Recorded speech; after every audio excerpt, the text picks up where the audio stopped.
சற்று முன் கிடைக்கப்பெற்ற மிக மிக முக்கியமான செய்தி ஒன்று வெளியாகியுள்ளது. இன்று கோவைக்கு வருகை தரும் பிரதமர் மோடி அவர்களை எடப்பாடி பழனிசாமியும் செங்கோட்டையனும் சந்திக்க உள்ளார்கள்.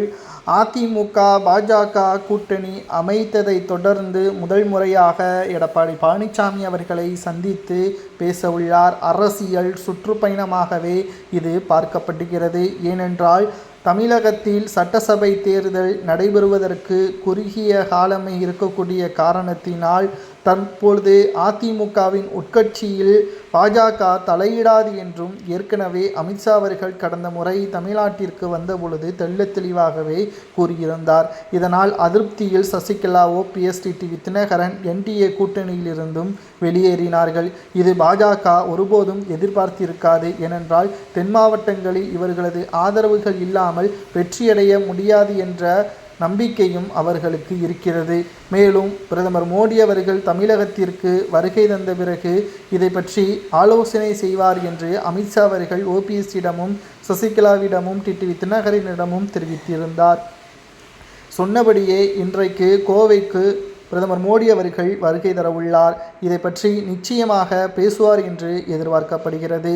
மேலும் இந்த அரசியல் பரபரப்புக்கிடையே வ.உ. சிதம்பரனாரின் 89வது நினைவு நாளை முன்னிட்டு திருநெல்வேலி மணிமண்டபத்தில் நடைபெற்ற நினைவு நிகழ்ச்சிகளில் செங்கோட்டையன் பங்கேற்றார். அங்கு முன்னாள் MP சத்யபாமா உள்ளிட்டவர்களும் சேர்ந்து சிதம்பரனாரின் சிலைக்கு மாலை அணிவித்து அஞ்சலியும் செலுத்தினர். இந்த நிலையில்தான் செய்தியாளர்களது சந்திப்பின் பொழுது செங்கோட்டையன் அவர்களிடம் இதை பற்றி கேட்டுள்ளனர். உங்களை பதவியிலிருந்து நீக்கிவிட்டார்களே, தற்பொழுது என்ன அடுத்த கட்ட நடவடிக்கை?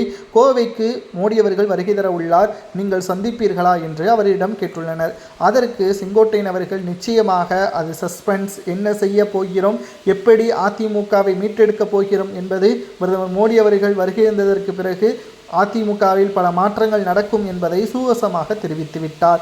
ஆனால் ஒன்று மட்டும் நன்றாக புரிந்து கொள்ள வேண்டும், அதிமுக என்பது பாஜகவின் சொந்த கட்சி கிடையாது. எம்ஜிஆர் அவர்களால் உருவாக்கப்பட்டு ஜெயலலிதா அவர்களால் சிறப்பாக வழிநடத்தப்பட்டு அதிமுக மிகப்பெரிய ஒரு ஆளுமை கட்சியாக தமிழகத்தில் இருந்தது. அதை எடப்பாடி பழனிசாமி அவர்கள் சுக்குநூறாக உடைத்துவிட்டார்.